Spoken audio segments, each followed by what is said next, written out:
우리를 사랑하시는 아버지 하나님, 오늘도 이렇게 저녁 시간에 저희들 예배의 자리에 나와서 주님을 만나고자 합니다. 주님께서 이 시간 좌정하여 주시어서 저희들이 온전히 주님께 집중할 수 있는 시간 되게 하여 주시옵소서.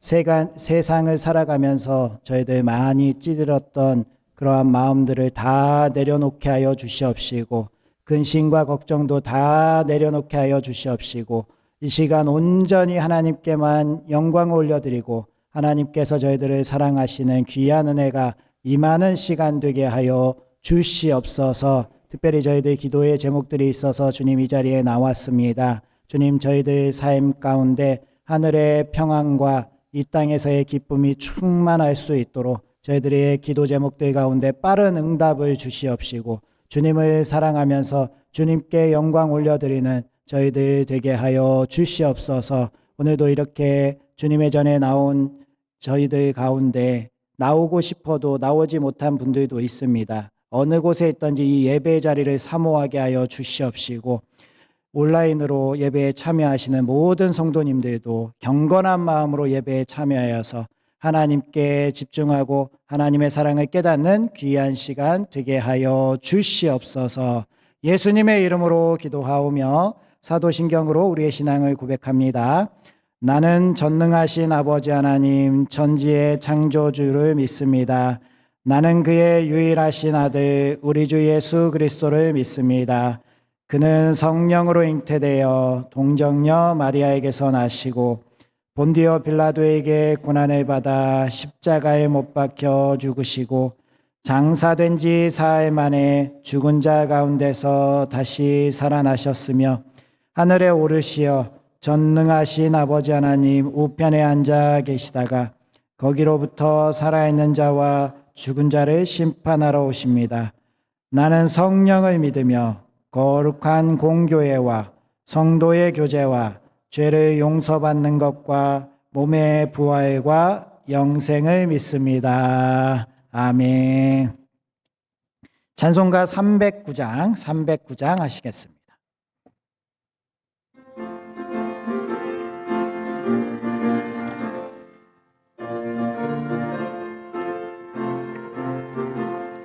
목마른 내 영혼 주가 이미 허락하 그 귀한 영생수 주여 갈망합니다. 그 약속 따라서 힘써 간구하오니 오 주여 내 기도 어서 들어주소서. 예수의 사랑 예수의 사랑 바다 물결같이 내게 임하니 영광의 물결에 온전히 쌓여서 내 영혼의 기쁨 한량없도다. 주 내게 약속한 큰 비 내려주시려 은혜의 저 구름 건너편에 떠올라 그 귀한 징조가 내게 밝히 보이니 나 힘을 다하여 주께 간구합니다.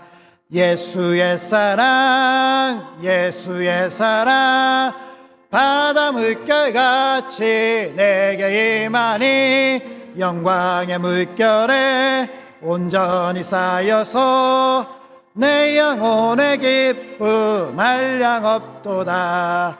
은혜의 소낙비 지금 흡족히 내려 구원의 큰 강물 흘러차고 넘쳐서 내 추한 모든 죄 모두 씻어버리니 나 지금 은혜를 충만하게 받았네. 예수의 사랑 예수의 사랑 바다 물결같이 내게 임하니 영광의 물결에 온전히 쌓여서 내 영혼의 기쁨 한량없도다. 그 차고 넘치는 주의 은혜의 물결 힘차게 밀려와 내게 만족합니다. 오 할렐루야로 주를 찬송하오니 내 맘의 기쁨이 항상 충만함이라. 예수의 사랑 예수의 사랑 바다 물결같이 내게 임하니 영광의 물결에 온전히 쌓여서 내 영혼의 기쁨 한량없도다. 아멘. 김민자 권사님 기도 인도하시겠습니다. 천지 만물을 만드시고 다스리는 하나님 아버지 감사합니다. 하루하루 주의 은혜로 살아가게 하심 또한 감사합니다. 지금 이 세대를 살아감에 있어서 더욱 주님을 의지합니다. 사회적으로나 정치적으로 매우 어지럽고 혼란스러운 상태에 우리는 안일함으로 살아가고 있지는 않은지요. 주여 용서하시고 주 없이 살 수 없음을 깨어 기도하는 주의 일꾼들로 되게 하여 주시옵소서. 불안에 떨거나 두려워하지 말게 하시고 믿음을 쓰게 하여 주시옵소서. 호국 보훈의 달을 맞이하여 나라를 위해 더욱 기도할 때임을 고백합니다. 우리 부천 상동교회를 위해 기도합니다. 감사함으로 그 문에 들어가며 찬송함으로 그의 궁정에 들어가서 그의 이름을 송축하게 하여 주시옵소서. 육신이 연약한 자 강건하게 하시며 마음이 아파하는 자 위로와 새 힘을 주시고 경제적으로 힘들어하는 백성 주여 그것에 잡히지 말고 먹이시고 입히시는 주님을 바라보게 하여 주시옵소서. 서로를 돌아보아 사랑할 줄 아는 공동체가 되게 하여 주시옵소서. 선교사님들을 위해서 기도합니다. 주님만 바라보고 말씀 가지고 나가싸우니 지치지 않게 하시고 날마다 새 힘을 허락하시어 복음의 열매들이 맺어지게 하여 주시옵소서. 이 시간 말씀 전하시는 담임 목사님 건강 지켜주시옵시고 가정의 평안을 허락하시어 생명의 꼴을 먹이시고 구원의 기쁜 소식을 전파하시며 그 일을 든든히 세워나갈 수 있도록 주께서 늘 일하여 주시옵소서. 주님 영광 받아 주시옵시고 우리 예배를 받아 주시옵소서. 존귀하신 예수님의 이름으로 기도드립니다. 아멘.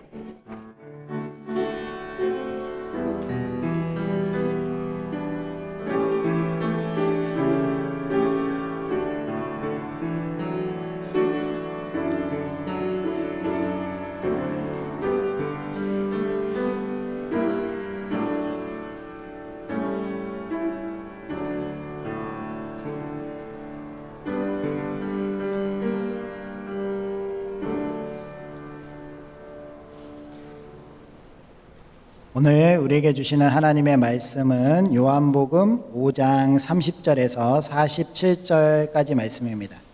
신약 성경 150면쯤에 있습니다. 요한복음 5장 30절에서 47절까지 말씀입니다.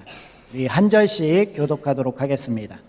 내가 아무것도 스스로 할 수 없노라. 듣는 대로 심판하노니 나는 나의 뜻대로 하려 하지 않고 나를 보내신 이의 뜻대로 하려 함으로 내 심판은 의로우니라.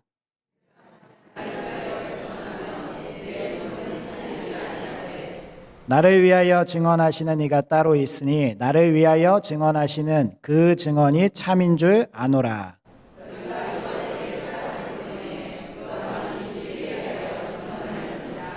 그러나 나는 사람에게서 증언을 취하지 아니하노라. 다만 이 말을 하는 것은 너희로 구원을 받게 하려 함이니라.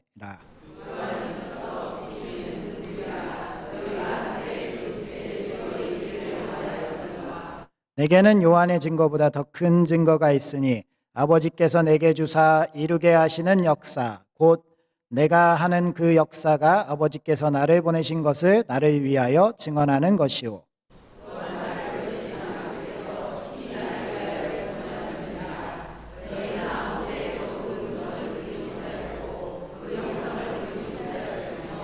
그 말씀이 너희 속에 거하지 아니하니 이는 그가 보내신 이를 믿지 아니함이라.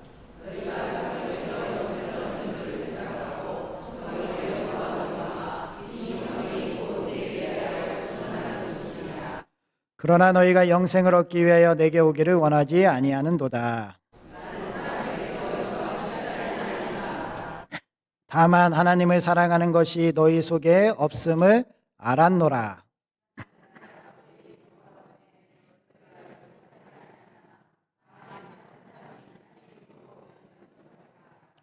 너희가 서로 영광을 취하고 유일하신 하나님께로부터 오는 영광은 구하지 아니하니 어찌 나를 믿을 수 있느냐.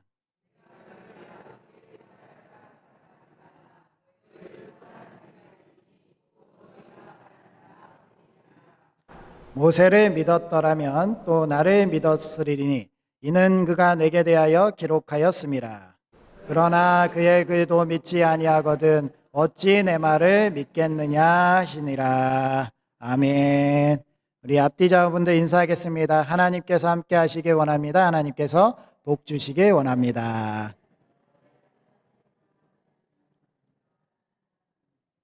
네. 저녁 맛있게 드셨나요? 네. 오늘 부안에서 진도 4.8의 지진이 있었다고 합니다. 느끼신 분이 있었을까요? 네. 모르신 분도 계실 테고. 네. 4.8이라는 것은 굉장히 그렇게 심한 지진은 아닙니다. 그래서 우리나라에도 큰 피해가 있진 않았는데요. 제가 얼마 전에 콘크리트 유토피아란 영화를 봤는데 우리나라에 엄청난 지진이 있어서 그 지진 가운데 살아남은 사람들이 얼마나 이기적이고 사악하게 변해가는지 사람의 본성의 악함에 대해서 많이 생각해 보는 영화를 보고 오늘 지진이 났다는 소식을 듣고 나서 정말 우리나라에 더 큰 지진도 올 수도 있다고 하니 우리가 얼마나 더 깨어서 기도해야 할지에 대해서 경각심을 많이 그렇게 생각하는 하루가 되지 않았나 싶습니다. 우리가 깨어서 기도하면 하나님께서 우리를 어떠한 재난 가운데서도 피해가게 하실 줄 믿습니다. 네, 우리가 열심히 그래서 기도해야 되고 하나님께 이 나라를 맡겨야 하는 것입니다. 지난 수요 예배 시간에 옮겼느니라 라는 제목으로 우리가 말씀을 나누었습니다. 어디에서 어디로 옮겼죠? 사망에서 생명으로, 죄의 종에서 하나님의 자녀로, 마지막으로 죽음이 마지막이 아니라 시작으로 옮겼느니라. 예수님을 믿음으로 말미암아 우리가 이렇게 놀라운 이동, 옮겨진 삶을 살아가고 있습니다. 하나님의 놀라운 복 가운데 살아가심을 날마다 감사하시고 기뻐하시기 바랍니다. 오늘 말씀은 진리에 집중하라라는 말씀을 나누려고 합니다. 집중하라는 뜻은 한 가지 일에 우리의 모든 역량을 집중해서 다 쏟아붓는 것을 말합니다. 즉, 그래서 진리에 집중하라라는 말씀은 어떤 말씀입니까? 진리에 모든 힘을 쏟아부으라라는 말씀이고요. 오직 예수님만 바라보아라라는 말씀입니다. 한 화면을 하나 보여주실래요? 네, 이거 보이실까 모르겠는데요. 이렇게 써 있죠. 징계 안 되나? 왜 반말이지? 애들 장난치다가 갇힘? 뭐 저래? 기분 나쁜 어조로 나와라고 말을 하지? 소방관이 감사한 건 감사한 거고 예의는 다른 문제임. 왜 반말하냐? 이런 댓글이 달려있는 사진을 제가 보여드렸습니다. 이게 어떤 사건이냐면요. 한 주 전에 지난주 수요일 우리가 이렇게 예배드리고 있을 때 아이들이 엘리베이터에 갇혔습니다. 엘리베이터에 갇혀서 119를 불렀어요. 그래서 소방대원이 와서 엘리베이터를 강제로 여니 한 중간쯤에 이렇게 걸쳐 있었던 거예요. 그 안에 갇혀있던 아이들에게 나와라고 이야기를 해서 아이들을 구조했습니다. 그런데 그리고 나서 이렇게 논란이 된 거예요. 왜 아이들이라고 어른이 반말하냐라는 논쟁입니다. 참으로 어처구니 없는 논쟁이죠. 제가 이게 논쟁이 됐다는 뉴스를 보면서 참 답답한 세상이다라는 생각을 많이 했습니다. 왜냐하면요, 우리가 살아가는 이 세상에서 본질과 비본질로 나눈다면 아이들이 엘리베이터에 갇혀서 공포 속에서 떨었을 그 시간이 해방돼서 구조된 그 은혜와 정말 감사함을 잊어버리고 그 급박한 상황에 나와라고 이야기했다는, 나오세요라고 이야기하지 않았다고 비난받아야 된다라고 한다면 우리 사회는 너무 피로한 사회가 되지 않을까 싶습니다. 따라서 우리가 정확하게 중요한 것과 중요하지 않은 것의 차이를 분별할 줄 알고 중요하지 않은 것에 에너지 소모를 하지 않는 그런 지혜로운 사람이 되어야 할 줄 믿습니다. 이렇게 어처구니 없는 일들이 우리 세상에는 너무나도 많이 일어납니다. 정말 중요한 것이 아니고 본질이 아닌데 이 비본질적인 것으로 논쟁을 하게 되고요. 이 비본질적인 것 때문에 많은 희생이 나타나게 됩니다. 오늘 본문 말씀에 요한복음의 5장 후반에 나오는 말씀들도 마찬가지죠. 예수님께서 어떠한 일을 하고 나서 이러한 말씀들을 계속 하게 되는 거죠? 예수님께서 베데스다 연못에서 38년 된 중풍병자를 단지 안식일에 고쳐주셨다는 이유만으로, 그리고 고쳐주셔놓고서 그것이 하나님의 아들로 아버지가 일하시니 나도 일한다라고 말씀하신 것을 꼬투리를 잡고 정말 이 환자가 38년 동안 갇혀있던 그 질병으로부터 고침받고 나음받고 예수님께서 말씀하신 것처럼 이것이 단순히 그냥 병의 질병만을 고친 것이 아니라 이 사람이 사망에서 생명으로 옮겨진 것이고 죄의 종에서 하나님의 자녀가 된 것이고 죽음이 이제는 마지막이 아니라 시작이 되는 놀라운 생명의 문을 연 그러한 놀라운 전인적인 치유의 과정이었음을 알게 된다면 쓸데없이 안식일 가지고 그리고 예수님의 말꼬리를 붙잡아서 비난한 일이 아니라는 겁니다. 이 본질을 잊어버리고 비본질을 가지고 예수님을 비난하고 있는 유대인들, 이 유대인들을 보면서 예수님은 오늘도 말씀하십니다. 진리에 집중해라. 다른 것에 집중하지 말고 세상에 너희들이 가진 것에 집중하지 말고 진리, 복음인 나에게 집중하고 내가 생명의 길을 열어주는 그 길로 나아오라고 말씀하시는 겁니다. 우리도 마찬가지죠. 오늘날 예수님을 믿고 예수님을 복음으로 영접해서 살아가는 우리들이 오늘날 이렇게 예배당에 나와서 예배 드리면서도 예수님께 온전히 이 한 시간도 집중하지 못한다면 어떻게 예수님께 구원을 받은 백성이라고 자신 있게 이야기할 수 있겠습니까? 예수님께서 오늘 이 시간에도 이 자리에 오신다면 담대하게 당당하게 주님 앞에 서야 될 우리들이라면 우리는 자연스럽게 세상에 있었던 많은 일들, 우리가 여기까지 나오기 위해서 우리를 격동시켰던 일들도 많이 있을 거예요. 그런 일들도 다 잊어버리고 용서해 주시고 다 내려놓으시고 오직 이 시간에는 주님께 진리에만 복음에만 집중하시는 그러한 우리 부천 상동교회 되시길 주님의 이름으로 축원드립니다. 네, 그렇게 살아가는 것이 지혜로운 사람입니다. 따라서 진리에 집중하는 사람은 첫 번째로 세례 요한처럼 켜서 비추이는 등불임을 아는 사람입니다. 우리 35절 36절 한번 읽어볼까요? 시작.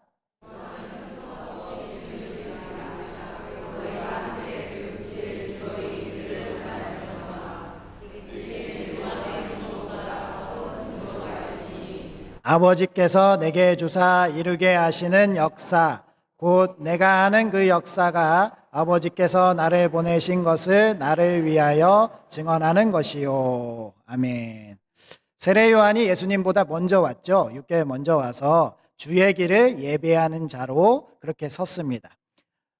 많은 사람이 따랐던 것을 우리가 알고 있고요. 세례 요한 나름대로의 사역이 열매 맺는 그래도 풍성한 사역이었습니다. 그럼에도 불구하고 세례 요한이 잊지 않았던 것은 자기 자신은 주님의 등불을 주님의 빛을 비추는 등불이었다는 사실을 잊지 않았다는 거예요.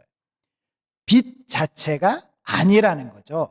우리도 마찬가지입니다. 우리도 하나님께서 우리를 구원하시고 우리가 하나님의 백성이 돼서 이 땅 가운데 거룩하게 복되게 살아가게 하시지만 이 땅에 우리가 빛 자체로 서 있는 것이 아니라 세상에서 우리는 등불의 존재로 빛이신 예수 그리스도를 드러내는 그 증거의 삶을 살아가는데 만족해야 된다는 겁니다.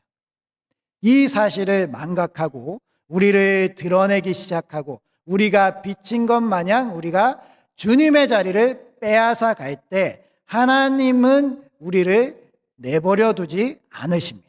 따라서 우리는 하나님께서 우리의 아버지 되심을 고백하고 우리를 구원하신 분이 예수님이심을 고백한다면 우리는 예수님을 비추이는 등불임을 반드시 잊지 말고 그렇게 살아가야 할 줄 믿습니다. 유대 지도자들은 하나님을 사랑한다는 그러한 명목하에 살아가는 사람들이요, 이 하나님의 자리를 자신들이 꿰차고 살아갔다는 겁니다. 백성들 앞에서 군림하고요, 백성들에게 많은 칭송을 받으면서 그들이 그 자리를 즐거워하고 그 자리를 뺏기기 싫어했다는 겁니다. 따라서 진짜 빛이신 예수님이 오셨는데 자신들은 자신들의 자리를 빼앗기지 않으려고 이 빛을 죽이는 그러한 역할을 했다는 것을 우리는 기억해야 합니다. 오늘날 한국교회는 어떻습니까? 하나님께서 이 땅에 선교사님들을 보내주셔서 약 100년이 넘는 기간 동안 복음의 흥황한 역사를 만들어 주셨고, 많은 교회들이 정말 크고 번성하게 잘 성장을 해왔습니다. 그런데 문제는 교회들이 빛이신 예수님을 자랑하는 것이 아니라 교회들을 자랑하기 시작했고요, 목사님들을 자랑하기 시작했고, 그러다가 이단 사이비로 넘어가는 일들이 종종 일어났다는 겁니다. 그러한 일들 때문에 정말로 하나님께서 기뻐하셔야 될 이 예배당이 이단 사이비 교주를 섬기는 곳으로 변했다라는 것은 정말로 무서운 일이고, 우리는 그러한 일들을 경계해야 합니다. 하나님께서는 우리 교회를 세워주실 때 하나님께서 기뻐하시는 일을 하길 원하시지, 이 교회가 스스로 자신을 드러내고 자신이 원하는 일을 위해서 하나님의 이름을 이용하는 그러한 일을 용납하지 않으십니다. 일례로 우리 정치인들 많이 아실 거예요. 특별히 선거철이 다가오시면 유력한 교회들마다 정치인들이 방문합니다. 그리고 그 선거철마다 그 교회에 등록하시는 그런 분들도 계셔요. 우리 교회에 정치인들이 오지 않는 이유는 무엇입니까? 우리 주님이 우리를 지켜주시기도 하시고, 우리 교회가 힘이 없어서, 우리 교회가 많은 성도님들이 많이 있지 않아서 정치인들이 거들떠도 안 보는데, 저는 그것이 너무 감사합니다. 괜히 오셔서 등록한다고 하면 막을 수도 없고요, 그 물을 흐리는 그 정치인들은 볼 수가 없습니다. 저는 정말 안타까운 것이요, 우리나라 대통령님들도 선출이 되고 나면 부활절에는 교회에 가서 예배드리고, 석가탄신일에는 절에 가서 법회를 드리고, 정말 온갖 종교들 다 눈치를 보고 있는 모습을 보자면 참으로 답답합니다. 그것이 국민을 대통합하는 길이라고 해서 한다면 저는 차라리 대통령을 하지 말라고 하고 싶습니다. 하나님을 믿는 믿음이 있다면, 정말로 그렇게 고백하는 사람이라면 예배만 드리는 그러한 소신 있는 정치, 그러한 대통령이 선출됐으면 좋겠습니다. 우리는 그럼에도 불구하고 하나님께서 우리의 왕 되심을 알기 때문에 이러한 우리의 나라를 위해서 그래도 포기하지 않고 기도해야 합니다. 특별히 우리 교회가 하나님께서 주인 되시고 하나님께서 빛이 되실 수 있도록, 예수님께서 드러나실 수 있도록 우리 교회에 하나님의 이름을 이용하는 사람들이 없도록 경계해 주시고 기도해 주시기 바랍니다. 우리 교회 정치인뿐만 아니라요, 다단계라든지 방문 판매, 보험 이런 것들을 가지고 들어오시는 분들이 계십니다. 그랬을 때 교회 내에서는 절대로 그러한 일이 허용되지 않도록, 교회 외부에서 만나서 소개하시고 하는 거 다 좋습니다. 그런데 교회 안에서 교회 이름으로 하나님의 이름을 팔아서 판매하지 않는 그런 교회가 될 때에 우리 교회는 온전하게 예배가 서는, 그리고 하나님께서 기뻐하시고 하나님께서 인정하시는 그러한 교회가 될 줄 믿습니다. 오직 하나님만이 드러나는 그런 교회가 되어야 합니다. 한 여행가가요, 진리를 찾기 위해서 세계 방방곡곡을 여행을 하고 있었습니다. 그러다가 어느 도시에서 낯선 거리에서 이러한 가게를 보게 됐어요. 진리를 파는 가게. 진리를 파는 가게라고 해서 진리를 찾고 있었는데 그곳에 들어가 보게 됐습니다. 거기 메뉴판에는 이렇게 써 있었어요. 여러 가지 진리를 모두 팝니다. 그래서 사장님이 나와서 이렇게 물어봅니다. 안녕하세요. 이곳에서 진리를 판다는 것이 사실입니까? 네, 그렇습니다. 그런데 어떤 진리를 원하시나요? 부분 진리도 있고요. 전체 진리도 있습니다. 물론 전체 진리를 원합니다. 그러나 속임수를 쓸 생각은 하지 마십시오. 저는 지금까지 진리를 찾고자 세계 곳곳을 여행하고 있는 사람입니다. 그러니 당신이 저를 속이려 한다면 나는 그것이 거짓임을 금방 알아챌 것입니다. 나에게 분명한 진리를 보여주세요. 꼭 원하신다면 팔 수는 있습니다. 하지만 값이 정말 비싼데 그래도 꼭 사시겠습니까? 대체 값이 얼만데 그러시오? 여행가는 진리를 얻을 수만 있다면 웬만한 가격이라면 치르고 진리를 사려고 했습니다. 그때 사장님이 진리의 가격을 이렇게 보여주셨습니다. 전체 진리를 가져갈 사람은 자기 여생의 모든 평안함을 포기해야 합니다라고 써 있었습니다. 자기 여생의 모든 평안함이 진리를 가져갈 수 있는 대가라는 거예요. 그러면서 이 글을 보고 나서 여행가가 한참 고민한 끝에 그냥 그 가게를 도로 나왔습니다. 오랫동안 여행을 하고 진리를 꼭 찾아야 된다고 생각했지만 남은 여생의 모든 평안함을 주고 진리를 갖기에는 자신이 그러할 용기가 없었던 거예요. 진리를 갖고 싶기는 했지만 세상에 남은 모든 평안함을 포기할 수 없었기 때문에 그렇기 때문에 그는 진리를 포기하게 됩니다. 그런데 우리는 어떻습니까? 세상의 편안함과 안락함과 우리가 세상에 누릴 수 있는 것보다 우리가 사랑하는 예수님이 좋아서 이 시간에도 그 모든 것을 다 포기하고 내려놓고 그리고 주님께 온 우리들입니다. 따라서 주님께서는 오늘 우리들에게 완전한 모습으로 나타내 보여주시며 우리에게 진리이신 복음이신 예수님을 만날 수 있는 기회를 허락해 주실 줄 믿습니다. 그러니 우리는 복음에 집중하기만 하면 됩니다. 두 번째로 복음에 집중하는 사람은요, 성경을 아는 것을 넘어서 믿는 사람입니다. 39절 말씀도 읽어볼까요? 시작. 너희가 성경에서 영생을 얻는 줄 생각하고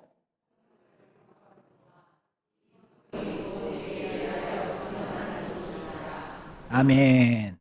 예수님 당시의 성경은 모세 오경을 말합니다. 당시의 유대인들은 성경을 달달달달 외웠습니다. 성경에 대한 지식으로 말하자면 너무나도 충만하고 풍성했습니다. 그런데 하나님께서 말씀하시는 예수님의 이름으로 말씀하시는 것은 이들이 가지고 있는 이 지식을 넘어서 예수님을 믿는 하나님을 믿는 그 믿음으로 나아가야 된다는 겁니다. 그들이 단순히 성경을 이용해서 그들의 지위를 높이고 유지하고 그 가운데 기득권을 곤고히 하는 데 사용하는 것이 아니라 성경 말씀을 믿어서 그 기득권을 포기하고 낮은 자리로 임해서 예수님을 따라갈 수 있는 그러한 사람으로 나아가야 된다는 거죠. 하나님은 그러한 말씀을 우리에게 살아 역사하시는 말씀으로 주신 것이지 단순히 글로 성경 말씀으로 주신 것은 아니라는 겁니다. 오늘날에도 많은 사람들이 성경 말씀을 읽습니다. 예수님을 믿지 않더라도 성경을 읽고 성경을 공부하는 사람들이 많이 있습니다. 어떤 스님은요, 유튜브에 보면 그 성경을 읽고 나와서 스님인데 성경을 가르치고 있더라고요. 그런데 예수님을 믿는 사람은 아닙니다. 그렇게 지식적으로만 접근하는 사람들이 있지만 이 성경이 우리는 단순히 좋은 글귀가 쓰여 있는 책이 아니라 하나님의 살아있는 역사, 하나님의 살아있는 말씀인 줄 우리는 믿습니다. 이브리서 4장 12절 말씀 한번 읽어보겠습니다. 시작. 하나님의 말씀은 살아있고 활력이 있어 자유의 날선 어떤 검보다도 예리하여 혼과 영과 및 관절과 골수를 찔러 쪼개기까지 하며 또 마음의 생각과 뜻을 판단하나니. 아멘. 하나님의 말씀은 살아있습니다. 이 말씀은 우리 가운데 역사할 수 있는 능력도 있습니다. 따라서 우리는 이 말씀을 단순히 글자, 문자 그대로 받아들이는 것이 아니라 하나님께서 성령님으로 통하여서 우리에게 조명하시는 그 말씀으로 받아서 우리가 이 말씀을 믿음으로까지 나아가는데 이르러야 할 줄 믿습니다. 그렇게 나아가려면 우리가 계속적으로 진리에 집중해야 된다는 것입니다. 사도행전 18장 24절 28절 말씀에 아볼로라는 유대인이 나옵니다. 이 사람은 에베소 교회 알렉산드리아 출신인데요. 언변이 좋고 성경에 능통하였다라고 소개가 됩니다. 그런데요, 브리스길라와 아굴라가 이 에베소 교회에 가보니 이 아볼로가 성경을 가르치고 있는데 이 사람이 성경을 지식으로만 가르치고 있는 거예요. 성령에 대해서도 알지 못하고 그가 가진 지식으로만 가르치고 있는 모습이 안타까워서 브리스길라와 아굴라가 이 아볼로를 데려다가 특별 교육을 시킵니다.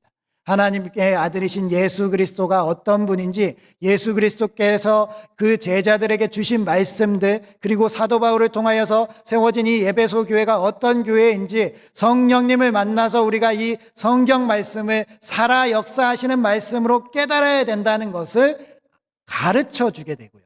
그랬을 때 아볼로가 드디어 진리를 만나게 되고 진리에 집중하게 돼서 27절 28절 말씀에 이렇게 소개가 됩니다. 아볼로가 아가야로 건너가고자 하므로 형제들이 그를 격려하며 제자들에게 편지를 써 영접하라 하였더니 그가 감에 은혜로 말미암아 믿는 자들에게 많은 유익을 주니 이는 성경으로서 예수는 그리스도라 증언하여 공중 앞에서 힘있게 유대인의 말을 이김이러라. 아멘. 지식으로만 가르치는 유대인을 이길 수 있는 능력, 그것은 바로 성령님을 통한 살아있는 하나님의 말씀을 믿는 믿음 가운데 나오는 줄 믿습니다. 우리가 세상을 살아나가면서 우리보다 더 성경을 많이 암송하고 배우고 가르치는 그런 사람을 만날 때에도 주눅들 필요가 없는 것은 우리가 하나님의 말씀을 믿는다면, 예수 그리스도를 통하여서 성령님께서 우리에게 조명하신 그 말씀이 살아 역사하신다는 그것을 믿는다면 우리의 입을 통하여서 하나님의 말씀이 살아 역사하시는 능력이 나타나게 될 줄 믿습니다. 그러니 두려워하지 마시고요. 우리가 언변이 뛰어나지 않다고 걱정하지 마시고요. 예수님을 믿지 않는 자들에게, 성경을 안다고 하는 자들에게 성경은 아는 것이 아니라 믿어야 되는 것이라고 담대하게 선포하여야 될 줄 믿습니다. 모세에게 바로가 그러면 하나님께서 이스라엘 백성을 나가게 할 수 있는 증거가 무엇이냐라고 물어봤을 때 모세가 그 가지고 있던 나무 지팡이를 던져서 뱀이 되게 했습니다. 그랬을 때요, 바로 옆에 있던 술사들이 똑같이 그들의 지팡이를 뱀을 만들어 보이면서 모세가 하는 이 눈속임은 우리들도 할 수 있는 거다라고 이야기하면서 하나님께서 이스라엘 백성을 나가라고 하신 것이 아닙니다라고 바로를 설득하게 되는데요. 그때 이 모세를 방해한 바로 옆에 있던 술사들이 어떻게 그들도 지팡이를 뱀으로 만들었을까요? 당시의 역사 기록을 보면요, 당시에 그 애굽에서 있던 술사들이 뱀에게 최면을 걸어서 뱀을 빳빳하게 세우는 그러한 능력이 있었다고 해요. 그래서 그들이 가진 지팡이가 나무 지팡이가 아니라 실제로 뱀 지팡이를 들고 있었고 체면을 풀어서 던졌을 때 뱀처럼 움직였던 것이라고 합니다. 세상은요, 이렇게 하나님의 능력이 나타나는 것을 비슷하게 현혹시키고 하나님의 능력으로 이루어지는 것들을 속임수로 훼손하고 회방하고 폄훼하는 일들도 일어납니다. 그랬을 때 우리는 주눅들거나 우리가 주저할 필요가 없습니다. 우리가 맡은 그 진리가 바로 생명이고 살아 역사하시는 하나님의 말씀이기 때문에 우리는 담대하게 하나님의 말씀을 들고 서면 되는 것입니다. 그러니 우리가 서야 될 세상에서 절대로